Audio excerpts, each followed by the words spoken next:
There are places that hold darkness. Not the kind you can see, but the kind you feel, deep in your bones, in the silence between heartbeats. Port Coquitlam, British Columbia, a quiet suburb on the edge of Vancouver. To most, it was unremarkable. But on the outskirts, hidden behind trees and fences, sat a pig farm that would become the epicenter of one of Canada's most horrific criminal investigations. For nearly 2 decades, women disappeared from Vancouver's downtown Eastside. Indigenous women, sex workers, drug users, the marginalized, the forgotten. One by one, they vanished into the night, their absences barely noted by a society that had already turned away.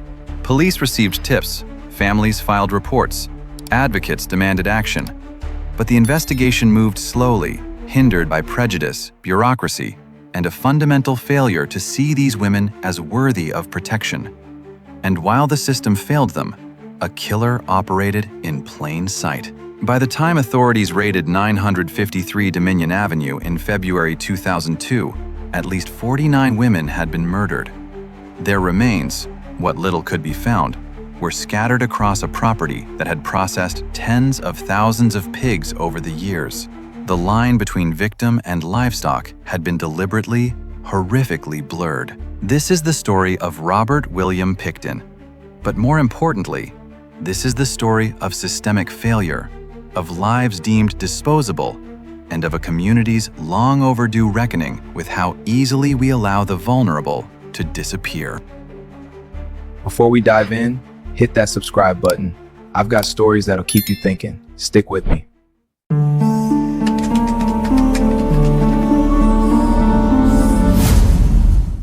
Robert William Pickton was born on October 24, 1949, in Port Coquitlam, British Columbia. He was the second of 3 children born to Leonard and Louise Pickton, a couple whose marriage was marked by dysfunction and whose parenting would leave deep scars on all their children. The Pickton family owned a pig farm, a modest operation that would eventually grow into a substantial business.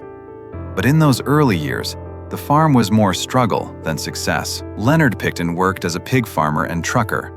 Louise was described by neighbors as domineering, volatile, and deeply unhygienic. The family lived in squalor that shocked even those familiar with farm life. Court documents and later testimonies would paint a picture of the Pickton home as nightmarish.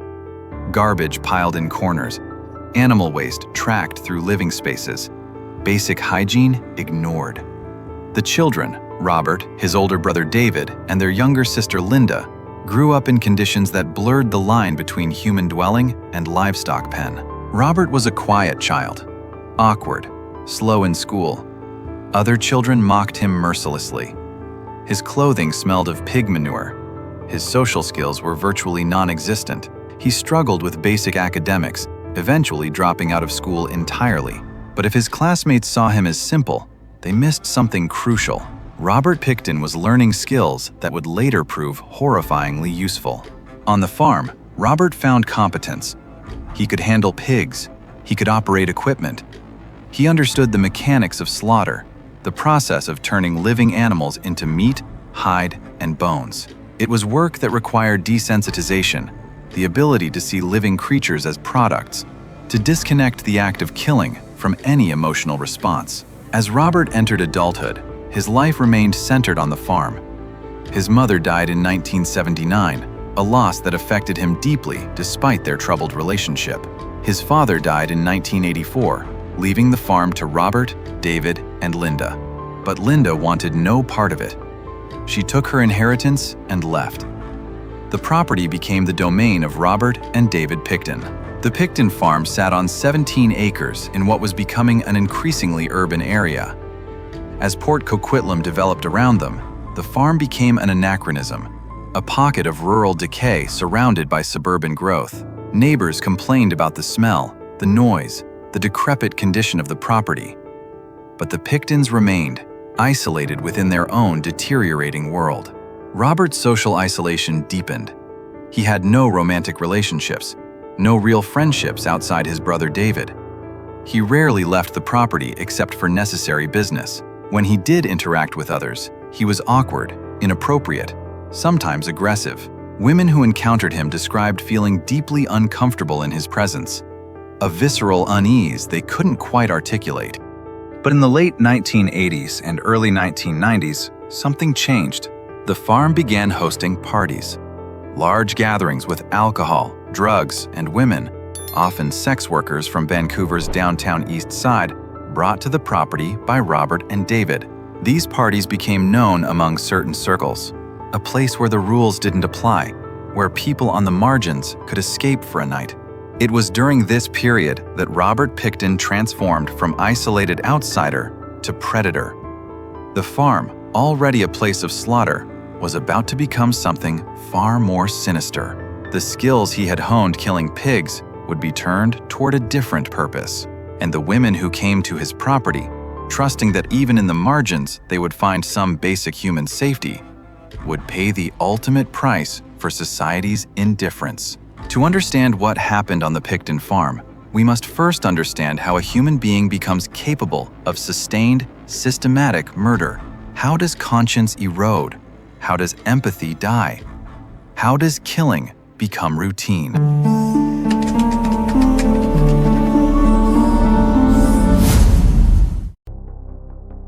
Robert Pickton did not become a serial killer overnight.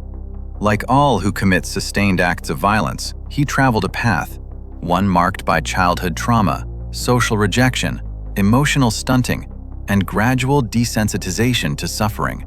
Understanding this path doesn't excuse his actions, but it explains how they became possible. Psychologists who later studied Pickton's background identified several key factors that shaped his psychological development. First, there was the extreme neglect and chaos of his childhood home. Growing up in conditions that most would consider uninhabitable, Robert learned early that basic standards of human dignity didn't apply to him.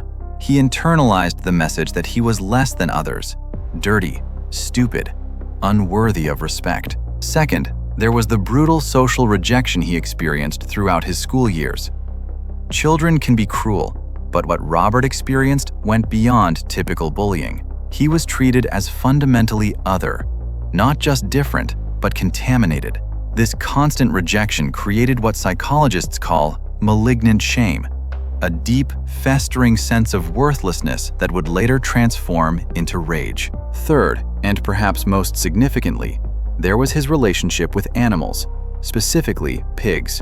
From a young age, Robert participated in the slaughter process. He watched animals he had fed and cared for be killed, butchered, and processed. This created a profound psychological split, the ability to see living beings as both creatures and commodities, to separate the act of killing from any emotional consequence. As Robert entered adulthood, his psychological profile deepened in concerning ways. He developed what criminologists would later identify as a profound contempt for women, particularly those he perceived as sexually available. This misogyny wasn't merely cultural, it was visceral, personal, deeply rooted in his own sexual inadequacy and romantic failures. Court testimony and investigative reports revealed that Pickton had attempted relationships with sex workers in Vancouver's downtown Eastside. But these encounters were marked by violence and aggression. Women reported that he became angry when rejected, that he exhibited controlling behavior, that he seemed to view them not as people, but as objects he had purchased the right to dominate.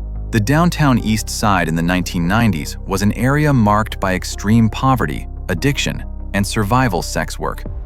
It was also an area where Indigenous women were disproportionately represented among the most vulnerable. These women lived in a space abandoned by mainstream society, too poor, too addicted, too Indigenous to be seen as worthy of protection. And Robert Pickton understood this implicitly. Predators don't choose victims randomly. They select individuals whose disappearance will cause the least disruption, whose absences will be explained away, whose lives society has already devalued. Robert Pickton didn't invent this strategy. It's as old as murder itself. But he exploited it with a cold calculation that reveals the depth of his predatory intelligence. Women who survived encounters with Pickton later described a pattern. He would offer money, drugs, or simply a place to party. He would seem awkward but harmless at first. He would drive them to his farm, promising safety, offering escape from the streets for a night. And then, isolated on the property, surrounded by the sounds of pigs and machinery, the dynamic would shift. The awkward pig farmer would become something else entirely. Several women escaped the Pickton farm. They reported being attacked, beaten, stabbed. They went to police with their stories, their injuries documented in hospital records. But their complaints were often dismissed or inadequately investigated. The systemic prejudice against sex workers meant that even when Pickton's violence was reported, consequences didn't follow. And so he continued, each escape teaching him how to be more careful, more thorough, more final. By the mid-1990s, women were disappearing from the downtown Eastside at an alarming rate. Families reported loved ones missing. Advocates began tracking the vanishings, noting patterns that police seemed unable or unwilling to see. Between 1995 and 2001, dozens of women simply ceased to exist. No bodies, no crime scenes, no evidence of where they had gone. What transformed Robert Pickton from someone capable of murder into someone capable of sustained serial killing? Forensic psychologists point to several factors. First, the complete absence of consequences for his earlier violence. Each attack that went unpunished reinforced his belief that he could act with impunity. Each time he hurt someone and faced no repercussions, the boundary between restraint and action eroded further. Second, there was the environment itself. The pig farm had become Pickton's domain, a place where he held absolute power, where privacy was guaranteed, where the daily sounds and smells of animal slaughter provided perfect cover for other activities. The farm wasn't just where he committed his crimes. It was a space that made his crimes psychologically possible. Third, and perhaps most chillingly, there was the disposal method. Pickton had spent his entire life learning how to efficiently process animal carcasses, how to slaughter, butcher, and eliminate remains. He understood rendering, the industrial process of breaking down organic matter. He operated equipment designed to handle thousands of pounds of biological material. The horrifying truth that investigators would later uncover was that Pickton applied these same methods to his human victims. Most people cannot kill once, let alone repeatedly. The psychological barriers are too strong. Empathy, conscience, the recognition of shared humanity. But serial killers develop mechanisms to bypass these barriers. They dehumanize their victims, viewing them as objects rather than people. They create rituals that distance the act of killing from its moral weight. They compartmentalize, separating their daily life from their predatory behavior. Robert Pickton exhibited all these characteristics. Women who knew him casually described him as simple, even pitiful. A socially awkward pig farmer who seemed incapable of harming anyone. But this was a mask, intentional or not.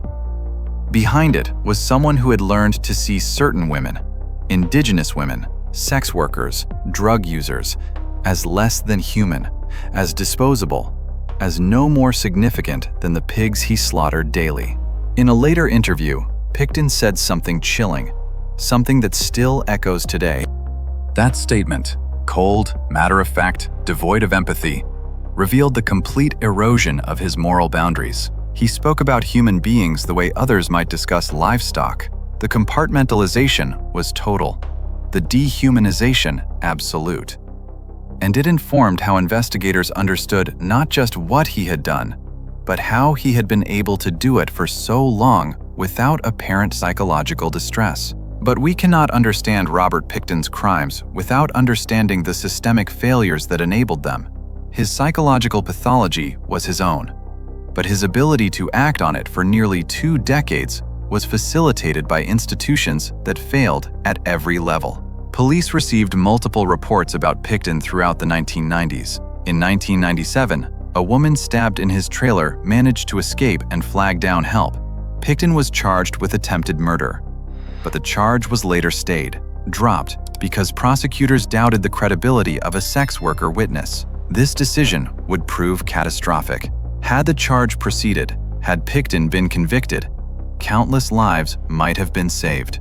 Advocacy groups repeatedly pushed police to investigate the disappearances systematically, They provided lists of missing women, identified patterns, demanded action, but their concerns were dismissed. Police claimed the women had simply moved, had died of drug overdoses elsewhere, had chosen to disappear. The underlying assumption, rarely stated but always present, was that these women's lives weren't worth the resources a serious investigation would require. This wasn't oversight. This was systemic discrimination. Indigenous women and sex workers have historically been treated by law enforcement and society as expendable. The phrase "missing and murdered Indigenous women" would later become a national crisis in Canada. But in the 1990s, their disappearances were met with official indifference. And Robert Pickton operated within this space of indifference, this gap where society's protection didn't reach. By the time police finally took the disappearances seriously, by the time they began investigating the pig farm, Robert Pickton had been killing for years. The psychological transformation was complete. The enabling environment had persisted, and dozens of women had paid with their lives. What finally stopped him wasn't investigative brilliance or law enforcement diligence. It was the sheer accumulation of missing women. So many that even a system designed to ignore them could no longer look away. And when police finally searched the property at 953 Dominion Avenue, what they found exceeded their worst fears. If you've made it this far, you're my kind of viewer. Tap like, hit subscribe. Your support keeps these stories alive.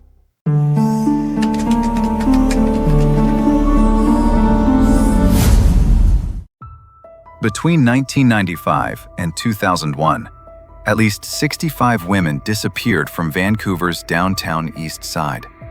The actual number may be higher. Some disappearances were never officially reported. Some women had no one looking for them. But by the late 1990s, even police could no longer deny that something extraordinary was happening. In 1998, Vancouver Police and the RCMP formed a joint task force called Project Amelia to investigate the disappearances. Later, in 2001, it was renamed Project Even-Handed, a name that rang hollow given the years of neglect that had preceded it. The task force began systematically investigating tips, reviewing files, and following leads that should have been pursued years earlier. One name kept surfacing: Robert William Pickton. Multiple women had identified him as violent. Multiple tips had been called in about his farm. Multiple investigators noted that several missing women had last been seen in the area where Pickton was known to pick up sex workers. Yet for years, these connections hadn't coalesced into action. What investigators didn't initially realize was that several women had survived encounters with Pickton and tried to report them. Their stories, pieced together from old police reports and later testimony, revealed a terrifying pattern. In 1997, a woman we'll call Sandra, her real name protected, accepted a ride from Pickton. He drove her to his farm, promising drugs and money. Once there, isolated and vulnerable, he attacked her. He handcuffed her, assaulted her, stabbed her multiple times. But Sandra fought back with desperate strength.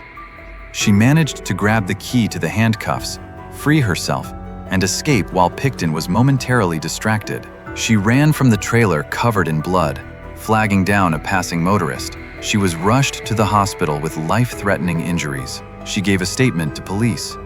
She identified her attacker. Robert Pickton was arrested and charged with attempted murder, aggravated assault, and forcible confinement. But in January 1998, Crown prosecutors stayed the charges. They cited concerns about Sandra's credibility as a witness, her history of drug use, her work as a sex worker. The implication was clear. They didn't believe a jury would convict based on her testimony. Robert Pickton walked free. Had those charges proceeded, had prosecutors valued Sandra's life enough to take her case to trial, Robert Pickton might have been imprisoned. The women who disappeared after 1998, including at least 20 who vanished between then and his eventual arrest in 2002, might still be alive. Instead, the system that was supposed to protect them declared them not credible enough to matter. By 2001, pressure on police had reached a critical point. Families of missing women were going public. Journalists were investigating.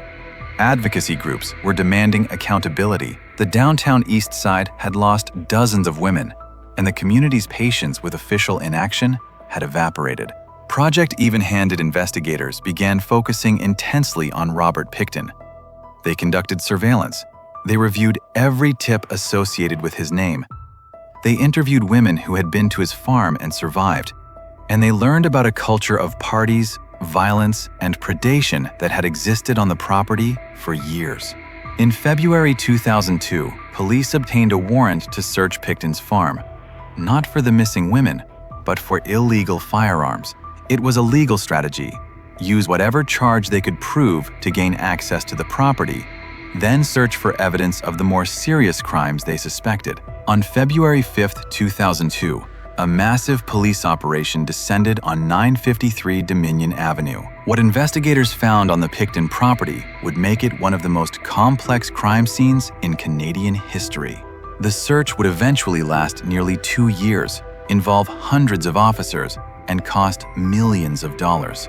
Every inch of the 17-acre property had to be examined. Every building, every vehicle, every piece of equipment had to be processed for evidence. The property was a nightmare of contamination and concealment. Decades of pig farming had left the land saturated with biological material. Buildings were filled with refuse, equipment, and decay. And mixed within this chaos, investigators began finding human remains. Fragments of bone, teeth, personal effects belonging to missing women.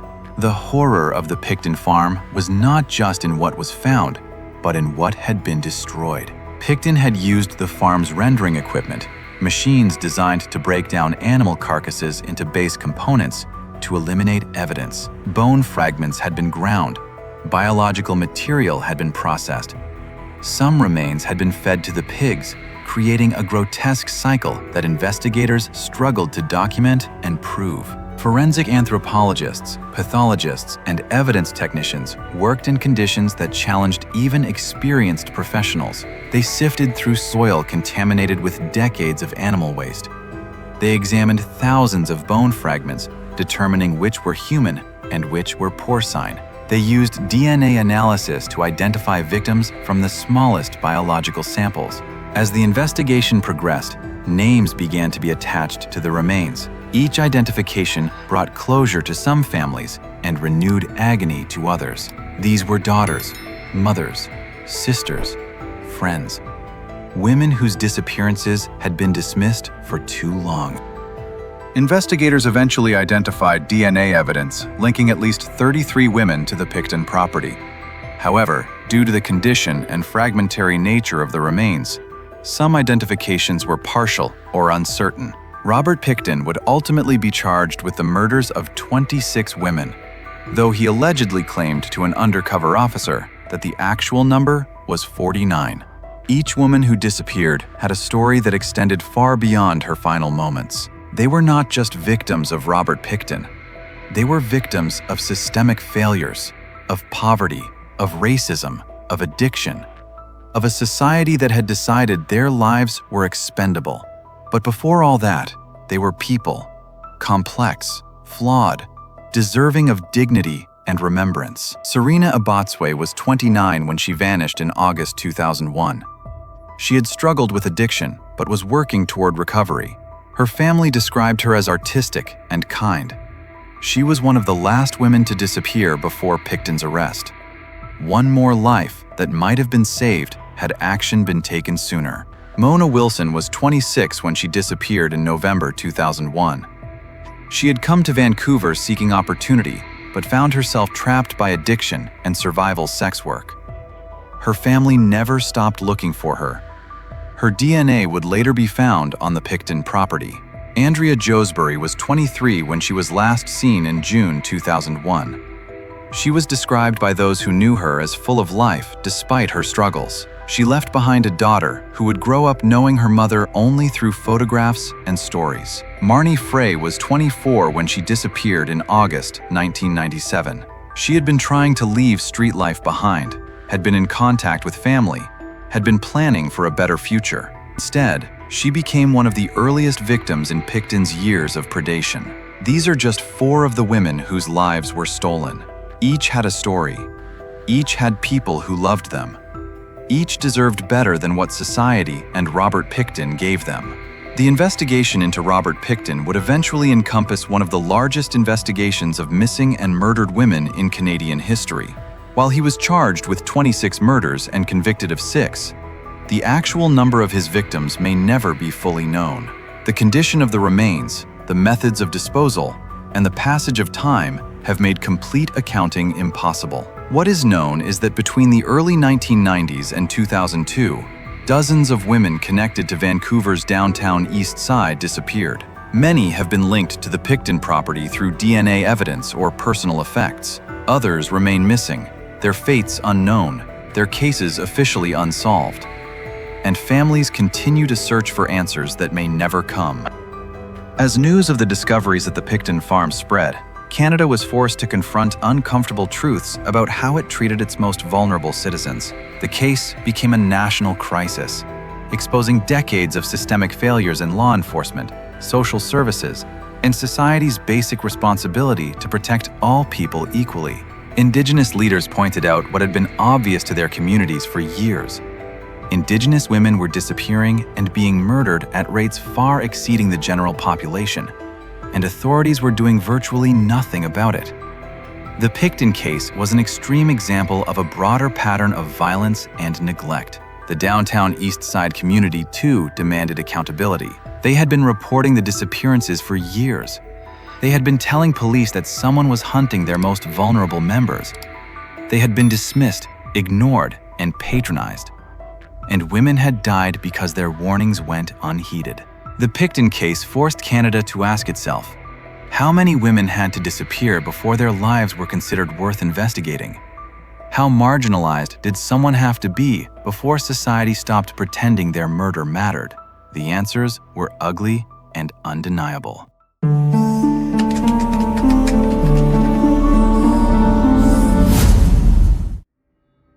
On February 22, 2002, Robert William Pickton was formally charged with the first-degree murders of Serena Abotsway and Mona Wilson. It was the beginning of a legal process that would span years and become one of the most complex criminal trials in Canadian history. As the investigation continued and more evidence accumulated, additional charges followed. By May 2005, Pickton had been charged with the murders of 26 women. The Crown initially separated the charges into 2 trials, the first for 6 victims, the second for the remaining 20, due to the sheer volume of evidence and the complexity of the case. The trial of Robert Pickton began in January 2007 in New Westminster, British Columbia. It would last more than 10 months, making it one of the longest criminal trials in Canadian history. The evidence presented was overwhelming in volume, but challenging in nature, much of it fragmentary, circumstantial, and horrifying in its implications. The prosecution's case rested on several pillars. First, the physical evidence found on Pickton's property, human remains, DNA from multiple victims, personal belongings of missing women. Second, witness testimony from people who had visited the farm, from surviving women who had escaped Pickton, from experts who examined the evidence. And third, statements Pickton himself had made to an undercover officer placed in his cell. That undercover operation yielded particularly damning evidence. The officer, posing as a fellow inmate, engaged Pickton in conversations that were secretly recorded. In these conversations, Pickton allegedly claimed to have killed 49 women and expressed regret only that he hadn't reached his goal of 50, a round number that would have been, in his disturbed mind, more satisfying. The defense argued that while Pickton might have been present when the women died, he wasn't necessarily the one who killed them. They suggested that others had access to the property, that parties involving multiple people had been common, and that the Crown couldn't prove beyond reasonable doubt that Pickton himself had committed the murders.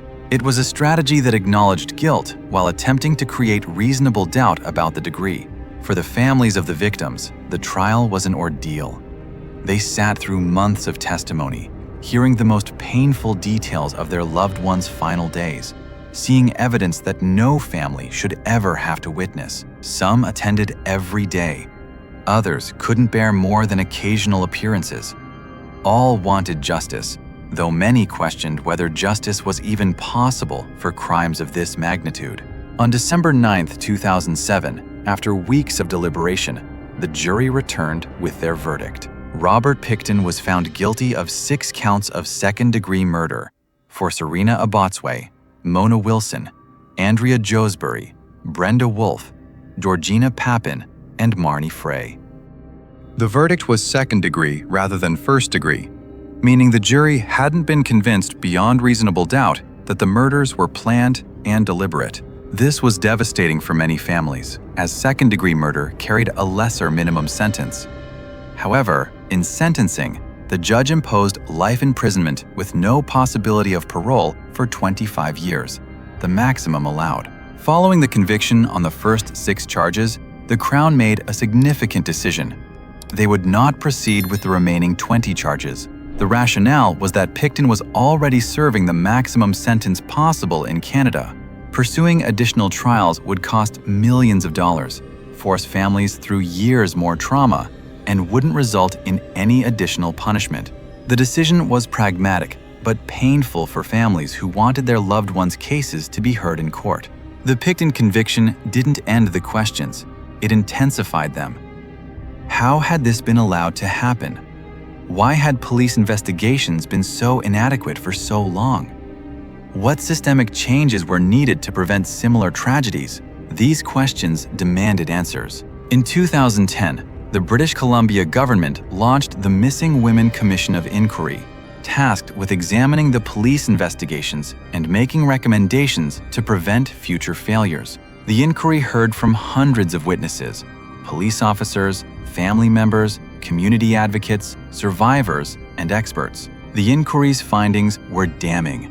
It concluded that systemic discrimination against sex workers and Indigenous women had fundamentally compromised the investigations. Police had failed to take disappearances seriously. Investigators had dismissed credible tips. Resources had been inadequate. Coordination between different police agencies had been poor. And underlying all of this was a fundamental failure to see the missing women as worthy of the same protection afforded to other citizens. The inquiry made 63 recommendations for reform, including better coordination between police agencies, improved protocols for investigating missing person cases involving vulnerable individuals, more effective community engagement, and explicit acknowledgement of the role that discrimination plays in law enforcement priorities. Robert Pickton was initially sent to Kent Institution, a maximum security prison in British Columbia. Later, he was transferred to Quebec for safety reasons. In May 2024, he was attacked by another inmate at Port Coquitlam Institution, suffering severe injuries. He was transported to a hospital, but died from his injuries on May 31, 2024, at the age of 74. For families of his victims, Pickton's death brought mixed emotions. Some felt relief that he could no longer harm anyone. Others felt robbed of the possibility that he might someday provide more information about victims whose remains were never recovered. Many simply felt that no punishment, neither life imprisonment nor death, could ever be proportional to the suffering he had caused. It is crucial that we remember the women who died not just as victims of Robert Pickton, but as people who lived, who mattered, who deserved better from the society they were born into. The following women were either confirmed through DNA evidence to have been killed on the Pickton property, or were charged in relation to his crimes. Serena Abotsway, Mona Wilson, Andrea Josbury, Brenda Wolfe, Georgina Papin, Marnie Frey, Wendy Crawford, Heather Bottomley, Jennifer Firminger, Helen Hallmark, Patricia Johnson, Heather Chinnock, Tanya Holick, Sherry Irving, Inga Hall, Diane Rock, Sarah DeVries, Cynthia Felix, Angela Jardine, Diana Melnick, Deborah Jones, Kara Ellis, Tiffany Drew, Carrie Koski, Andrea Borhaven, Jacqueline McDonnell. These 26 women were officially connected to Pickton's charges, but there are others, women who disappeared during the same period, whose remains were never found, whose cases remain officially unsolved, but are deeply suspected to be connected to Pickton. Their families still wait for closure.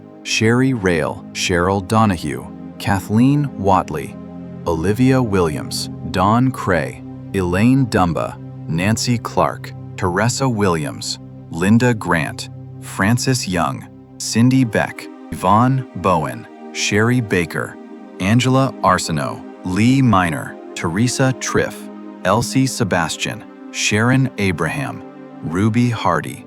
And there are more, women whose names we may never know, whose disappearances were never officially reported, who existed in the margins of the margins. The true number of Pickton's victims may never be determined with certainty, but each life lost mattered.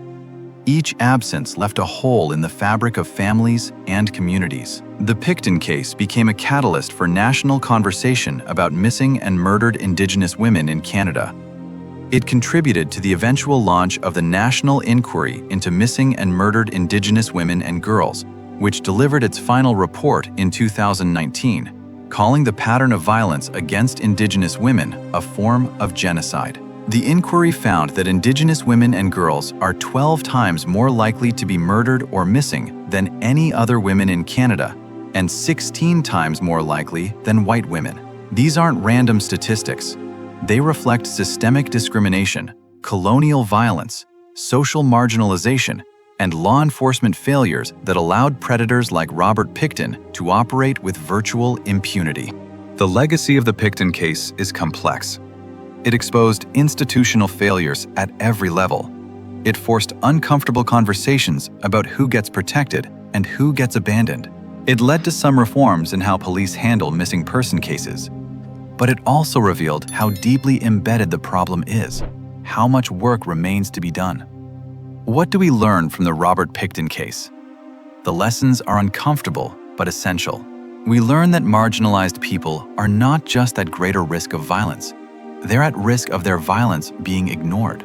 When Robert Pickton's victims were dismissed as just prostitutes, when their disappearances were explained away as lifestyle choices, when investigating their deaths was deemed not worth the resources, the message was clear. These women's lives didn't matter.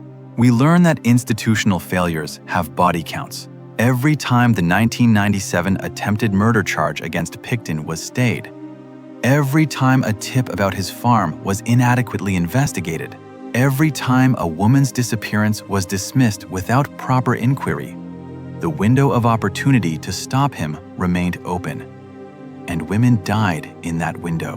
We learn that discrimination doesn't just hurt feelings, it kills people. The systemic prejudice against sex workers and Indigenous women wasn't just unfair, it was lethal. It created an environment where a serial killer could operate openly for years because his victims had already been written off by the society that was supposed to protect them. And we learn that accountability requires more than prosecuting the individual killer. Yes, Robert Pickton was responsible for his crimes. But the institutions that failed to stop him, the society that devalued his victims, the systems that made it so easy for him to find women no one would protect, these too bear responsibility. True accountability means examining not just the individual evil, but the systemic failures that enabled it. The pig farm at 953 Dominion Avenue no longer exists. After the investigation concluded, the property was seized and eventually demolished. The buildings where women died were torn down. The soil that held remains was excavated and disposed of. The physical location has been erased, as if removing the place could remove the horror of what happened there. But the memory remains. The lessons remain.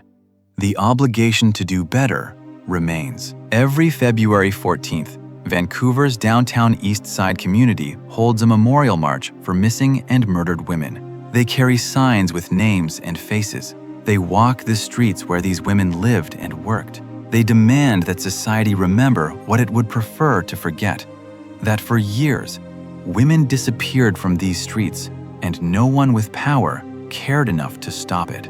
The families of Robert Pickton's victims continue to live with their loss. Some have become advocates, fighting to ensure other families don't experience similar tragedies.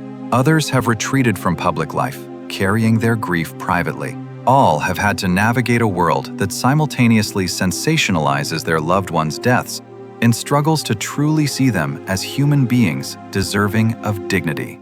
Robert Pickton is dead now, killed by another inmate in May 2024. His death doesn't undo his crimes. It doesn't bring back the women he murdered. It doesn't repair the institutional failures that enabled him. But perhaps it closes one chapter, allowing focus to shift from the killer to the systemic changes still desperately needed. This was the story of Robert Pickton, not because he deserves to be remembered, but because the women he killed deserve to be. Because the systemic failures that allowed his crimes deserve to be examined. Because we have an obligation to learn from even the darkest chapters of our history. Serena Abotswe, Mona Wilson, Andrea Josbury, Brenda Wolfe, Georgina Papin, Marnie Frey, and so many more. They were daughters, mothers, sisters, friends. They were artists and dreamers. They struggled and survived. They were flawed and human and deserving of life. Society failed them. The system failed them. Robert Pickton killed them. But we can honor them now by remembering them fully, by fighting to ensure no one else is deemed disposable, by building a world where every life is protected with equal vigor. You've just watched Downfall, Inside the Criminal Mind. Coming next, Dennis Rader, BTK, Bind, Torture, Kill. A story of deception, control, and the monster behind the mask. Tell me what moment hit you the hardest. Drop your thoughts below and don't forget to like and subscribe. More stories are coming.